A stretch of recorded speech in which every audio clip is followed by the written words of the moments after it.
গোড়ালি ব্যথার বড় একটা কারণ গবেষণায় দেখা গেছে হাঁটুর নিচে যে পিছনে ফুলা মাংসটা কাফ মাসেল এটাও কিন্তু টাইট হয়ে যায় এবং ফ্লেক্সিবিলিটি কমে যায়। এখানে সুপ্রিয় দর্শক, আসসালামু আলাইকুম। আজকে আমি কথা বলবো মহিলাদের গোড়ালি ব্যথা নিয়ে। গোড়ালি ব্যথার বড় একটা কারণ গবেষণায় দেখা গেছে যে আমরা যদি হার্ড সারফেসে লং টাইম দাঁড়িয়ে থাকি, কাজ করি এবং আমাদের বডি ওয়েট যদি বেশি থাকে এবং আফটার ডিজেনারেশন আমাদের গোড়ালির নিচে যে ফ্যাট অফ প্যাড থাকে এটা কিন্তু আস্তে আস্তে তার পুরুত্বটা কমতে থাকে, এটাও ডিজেনারেশন হতে থাকে। এই লং টাইম দাঁড়িয়ে থাকার কারণে আমাদের হাঁটুর নিচে যে পিছনে ফুলা মাংসটা কাফ মাসেল এটাও কিন্তু টাইট হয়ে যায় এবং ফ্লেক্সিবিলিটি কমে যায়। এখানে বড় ধরনের ট্রিগার পয়েন্ট গ্রো করে।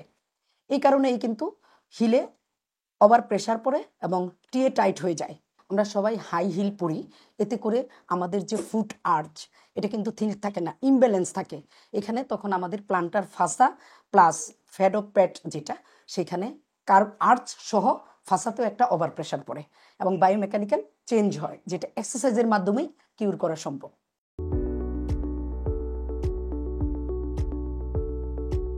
কারো যদি এই ধরনের প্রবলেম হয়, আপনি অবশ্যই একজন অর্থোপেডিক্স বা নিউরোমেডিসিন দেখাবেন, দেখায় কিছু মেডিকেশন নেবেন, রেস্টে থাকবেন।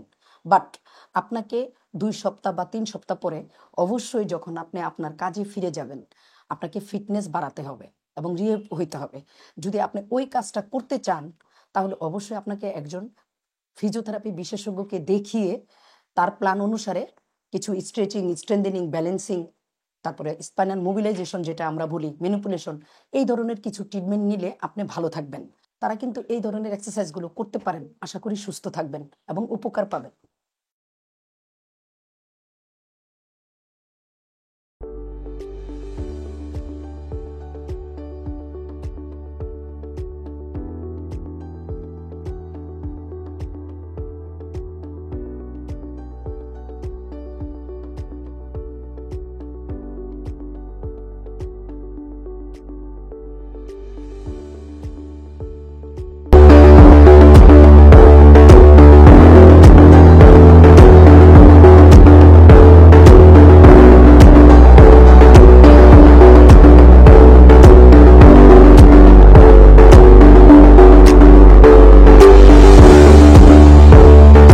লং টাইম কোমর ব্যথা, ঘাড় ব্যথা, হাঁটু ব্যথা, গোড়ালি ব্যথায় ভুগতেছেন, অনেকে দেখা গেছে যে তার চাকরি চলে গেছে বা প্রতিদিনের কাজকর্ম ঠিক মতো করতে পারতেছেন না, সাইকোলজিক্যাল প্রবলেমে ভুগতেছেন যে আমার ব্যথা মনে হয় আর কোনোদিন ভালো হবে না। না, আপনি অবশ্যই একজন ফিজিওথেরাপিস্টকে দেখিয়ে ওষুধের পাশাপাশি যদি আপনি প্রপার অ্যাসেসমেন্ট করিয়ে ম্যানুয়াল ফিজিওথেরাপি নিতে পারেন, that means exercise therapy, correction therapy, manipulation therapy, তাহলে অবশ্যই আপনি ভালো রেজাল্ট পাবেন।